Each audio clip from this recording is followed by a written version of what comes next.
Hey guys, it's Julian, and today I'm super excited to be showing you the much requested how to make techno like Thomas Schumacher. As usual, you get the project file and samples and MIDI and presets and all that stuff in this video in the description, and if you're a patron on my Patreon, check that because it's already been available there for 24 hours. And yeah, let's get started. So we're at 130 BPM. This loop you heard in the intro, the first sound that we have here is a 303, which sounds like this.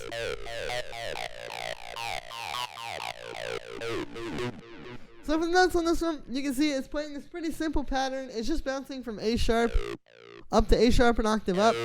And then the only note that isn't an A sharp here is this one B. So just one note up there.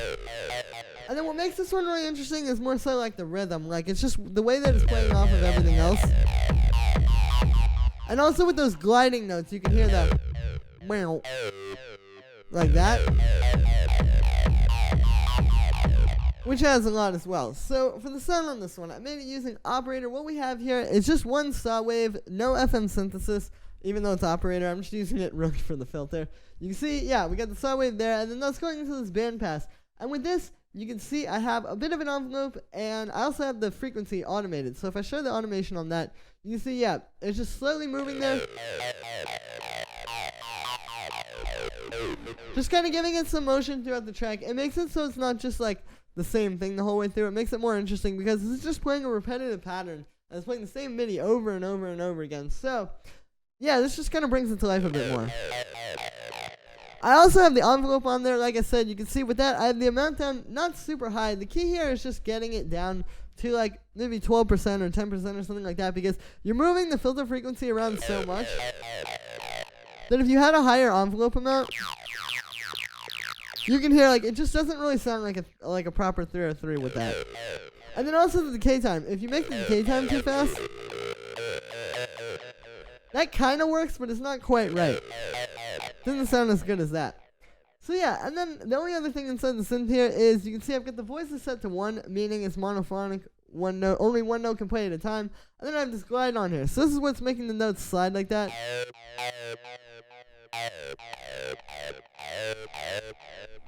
Yeah, pretty simple stuff. After that, I have an amp. This is for distortion. With these kind of more modern techno 303s, you don't want to, it's not about just getting like a nice sound coming out of the synth. I'll show you what I mean. Like here's what it sounds like just coming out of the synth. So this is more so what you want coming out of your synth. Just like a very nice sound like this that is pretty juicy and has a lot of potential. But it just needs something more to make it more harmonically exciting. So that's where the distortion comes in.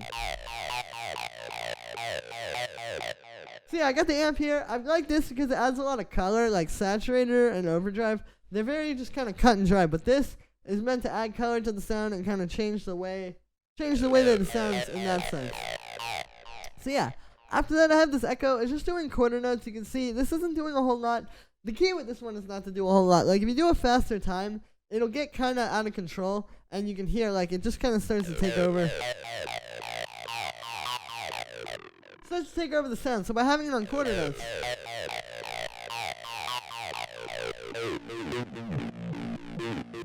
gives it a bit more space between the notes.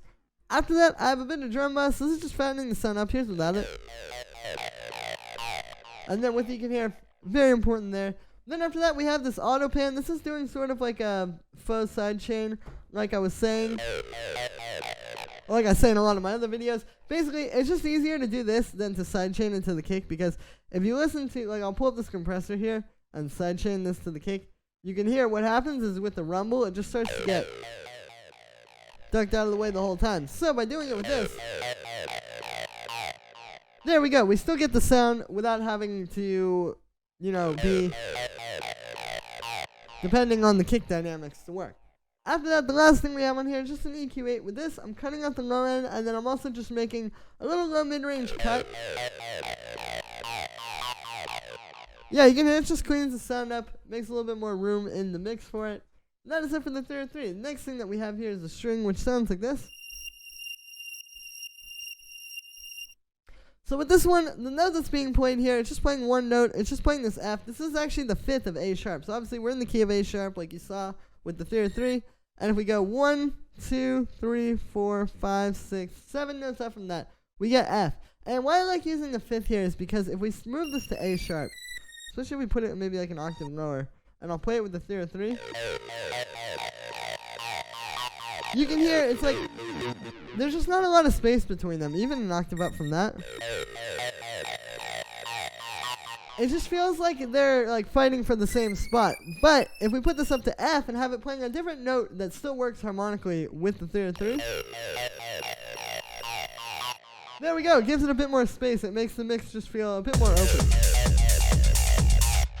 So the way that I did this one is using Ableton's Max for Live granulator, actually. This is a granular synth, and what a granular synth is it plays back a sample, similar to how a sampler would. The difference is that a sampler just plays the sound from start to finish, or in reverse, however you set it. What the granular synth does is, if you look at this here, you see that little yellowish green line just moving around? That's because this is actually playing all over the sample, so it's just playing different spots from different points in the sample, and that's how you get this endless loop here. So it's a really good way if you have like a string sample like this and you just want to make it like a long thing that isn't going to restart and you're not going to hear it clicking. This is a great way to do it. So after that, I just have a bit of chorus and just kind of spreading it out a bit. Here's without it. And then with it, so you can hear it helps to kind of put it in its own place with the stereo field. And then after that, I have this drum bus, so just fattening it up. This is important, even though like you would think with a song like this, you don't want it to be like necessarily fat. It does help to just kind of bring it into the track. It takes this from just being like a sample, just coming out of a synth, and again, makes it more of like a part of the song. And then the last thing we have on there is just this auto pan. This is just doing another faux sidechain. Exactly the same thing as I had on the Theory 3. And that is it for the string. Next thing that we have here is the kick, which sounds like this. So what's going on with this one is we have this kick sample. I'll play it for you. Just like a punchy, sort of standard, hard-hitting kick you would use in techno. And then I have it going through some effects, as you can imagine. So, first thing we have here is the saturator. Here's without it. And then with it, you can hear it. It's really subtle. It's just adding that little bit of, like, kind of extra oomph to the sound.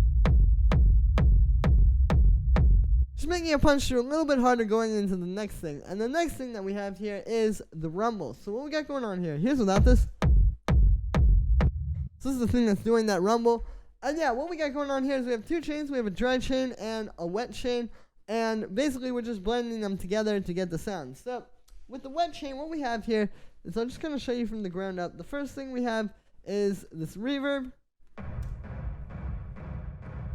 Then we have that going into this amp, which you can hear takes it and obviously makes it a bit crazy. But the main things to take away here, one is making it mono, which is important. You don't want these kind of kicks to be stereo, even though you're using rumble. And two, if you listen, it's really bringing out the low end. Like if you listen to this, it has it, but this is really just focusing it in on that low end. And then after that, the secret here is then you just cut out all the high end with the low pass filter.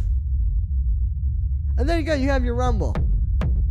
And then I have a few things to blend it a little bit better with the dry kick. The first thing is this EQ8. With this, I'm just kind of making this more focused. I have a low end boost to bring out the low end more. And then I have a cut at 100 hertz because that's where the kick is hitting, or the punch of the kick, I should say, is hitting. So it just kind of cuts it out. This is a very similar thing like I do with bass lines a lot when I'm making house music. It's just a good way to make the kick and the bass fit together. And then the other thing I have on there is another one of those fake sidechain auto pans. So if you listen to this with just that, you can hear now it's kind of bouncing off of the kick. If I turn this off and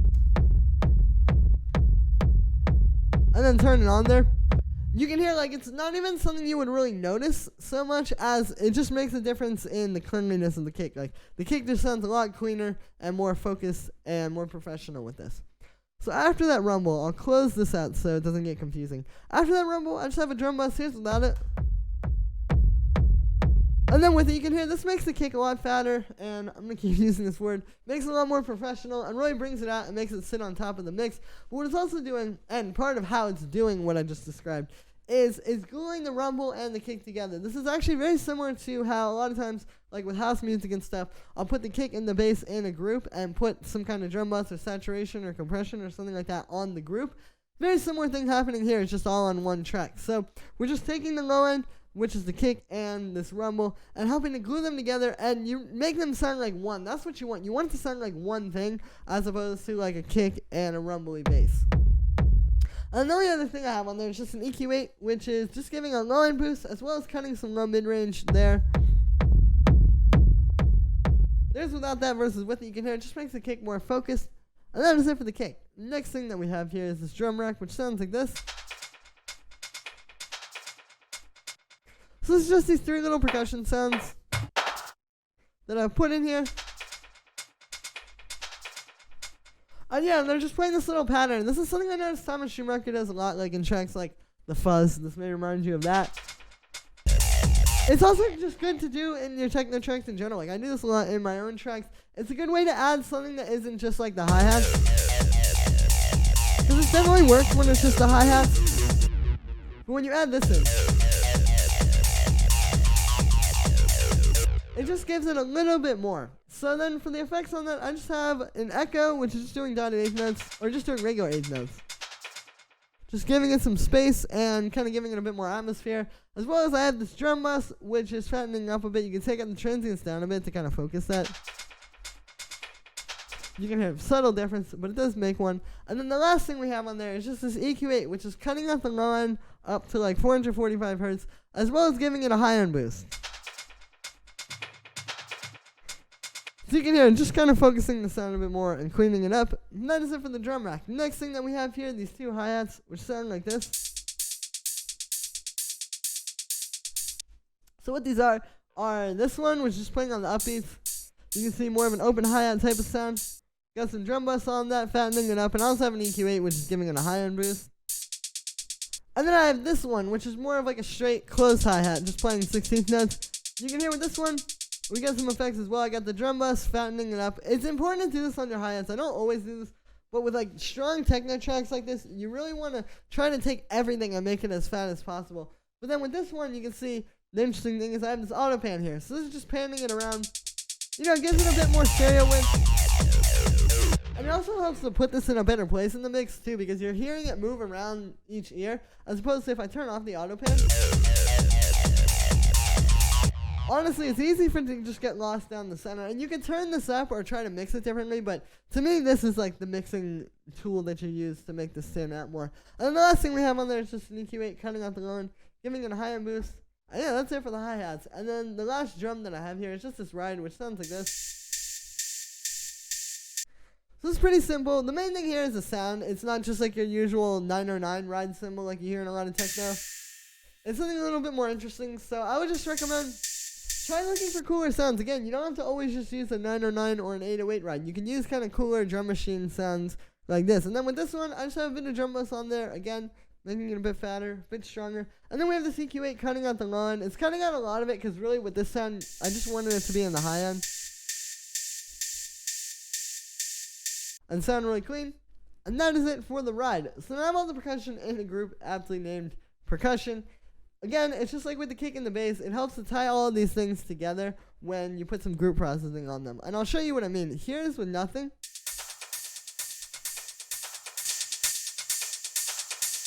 And then with everything. So you can hear the difference there. It's not only bringing everything together more, but it's also making everything fatter in a way where it's really helping to put it into the track. Like, I get rid of this drum bus. You can hear when I had the drum bus off, you could hear the drums or the hi-hats and the percussion. They just weren't really like there the way they are with it. So yeah, that's the first thing there. Just got that on the medium setting, got the drive and the crunch up a bit. And then after that, the only other thing that's on there actually is just an EQ8 cutting out the low end as well as doing a bit of a high-end boost. Think about this. And then with it, again, just like with all the EQ we've been using in this project file, it's really just, or in this track I should say, it's really just focusing these sounds a bit more and kind of putting them in the place or helping to steer them into the place that we want them to be in the mix. So that's me for this one, guys. I hope you enjoyed. As always, make sure to like this video as well as subscribe and let me know what you think of this video in the comments. Like I said in the beginning, you can get the full project file and samples and MIDI and presets and everything you just saw in this video in the description. And if you're a patron on my Patreon, check that because it's already available. Thank you so much, everybody, and I will see you tomorrow with another video.